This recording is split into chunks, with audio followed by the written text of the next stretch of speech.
Hey guys, Professor Bill, Comic Book University, and Jessica Jones, issue number 1, Marvel Digital exclusive, Comixology exclusive, I believe. I got this on Comixology. I was surprised to see this on Comixology. I didn't know that this was actually happening. I saw some tweets yesterday from Kelly Thompson. She's the writer on this. I'm like, wait, when is this coming out? I just saw a couple tweets. In fact, she retweeted something. I'm thinking, oh wow, I knew they were going to do something with Jessica Jones. I didn't realize they were going to do it quite so soon. So when all of a sudden, boom, I just see this, in Comixology, available. I was like, $5? What's up with that? But it's like a 45-page extravaganza thing. It's basically 2 comic books in one. So I'm like, what? So, that was one. That was a really cool surprise. 2, I didn't know if I was going to enjoy this because it's not from Bendis, it's not from Gaydos. I'm really disappointed in that regard. Found out that Bendis and Gaydos are joining up to do something else over in, I think it's in DC. A Jessica Jones-like character, also a Black Widow-like character. I'm like, oh my God, I'm freaking out here. But I saw this, I'm thinking to myself, this isn't going to be as good. Like, with all due respect to Kelly Thompson, she does some amazing, amazing, amazing work, but there's no way she's going to make this feel like Bendis and Gaydos. And it's true.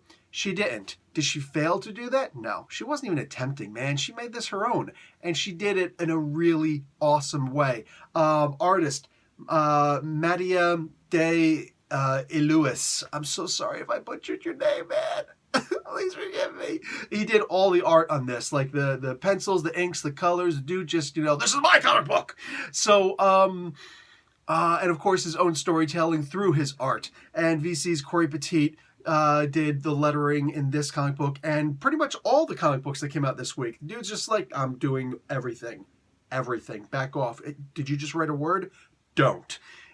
Dude was serious. Anyway, this was a fantastic book, and the best part about it is that they gave us 2 issues, basically. Yes, this is issue number 1, but they basically gave us 2 stories, like 2 issues worth of comics in one, and thank God they did, because the first chapter, the first issue, ended quite literally with a bang. Oh, jeez. Anyway, first off, this version of Jessica Jones is taking place after the most recent Jessica Jones by Bendis and Gaydos. So all of that is being taken into account. But the look and feel of this version of Jessica is a lot more like the Netflix TV show. She's wearing the leather jacket and all that good stuff, but she's still keeping all this stuff in the comic book in continuity, not the stuff that happened in the TV show in continuity. Perfect blend. Perfect blend. I'm totally down with that. So this still has just enough of a feel of the original without it actually being the Bendis Gaydos original. I think it was handled perfectly. Not perfectly fine. No, perfectly. This was handled excellently. So the first issue ended with Jessica Jones being shot in the head. Yeah. Somebody showed, we don't know who yet. Jessica Jones has to basically solve her own murder. Somehow she survived. Now, I don't know how this happened. I'm half hoping that they don't give her a new superpower, that she, has this healing factor, because she survived this dude and there's no scar or anything like that, in the second part of this book, which would otherwise be issue number 2. Mind you, I'm saying that because this was literally treated as though it were 2 issues. But it's still just the first, it's still only issue number 1. But, wow, dude, wow. She's basically set up for a murder of a client that she had like 6 years ago. And she has to go through the police process and whatnot. Matt Murdock shows up because her face is all over the TV, of course. So Luke Cage, her husband, goes and says, hey, Matt, go get her. He gets her out immediately. Wow. The police, the 2 cops that are in this, are handled very well, because how do I explain this? When you're in the military, you get all of the insults ever created throughout the history of creation thrown at you. by like 4, 5, or 6 drill sergeants standing around you. You know, saying all trying to stress you out. I recognize that as the tactics that these police were using here. One was being a good cop and just, okay, so, with the questions. The other one was in the back purposely trying to stress her out, trying to raise her stress levels by just everything she says. We're going to need more than that, Jones. That's not enough, Miss Jones. No, that's not good enough, Miss Jones. Oh, we got you there, Miss Jones. Red-handed Miss Jones. Like constantly hitting her like that, where it's like you just want to scream, shut up!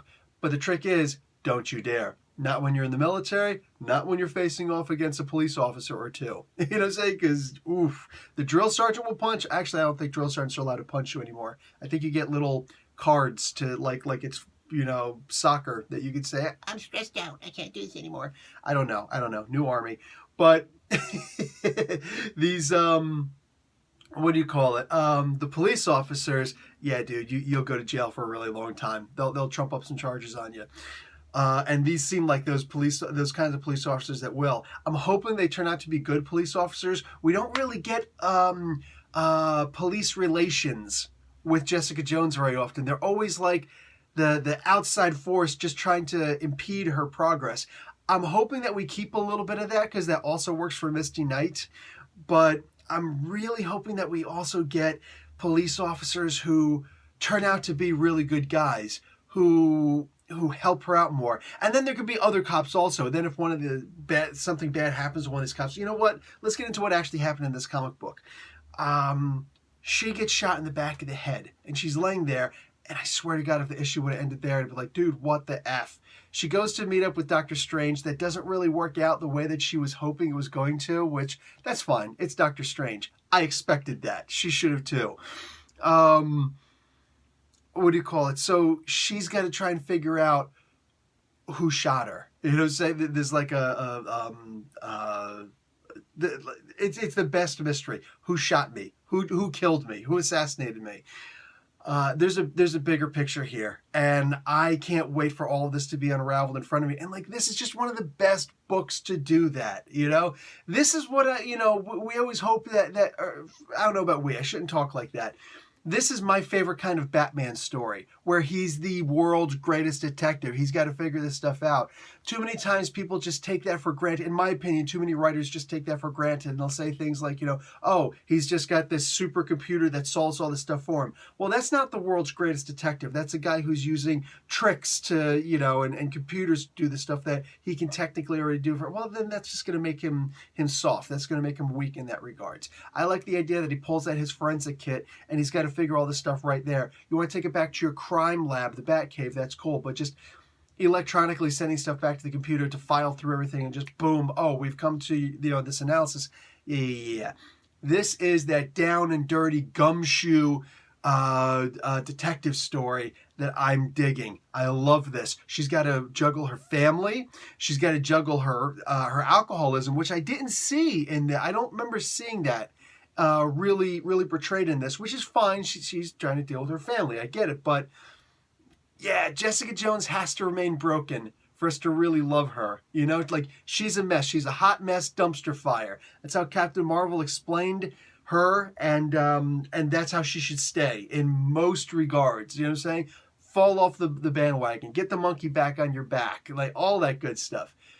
This is good. This is good. This was a fantastic surprise to see this waiting for me in Comixology. So just definitely go out and grab this. You don't have to go out and grab this. Just go ahead and click purchase and done. The comic book is right there waiting for you.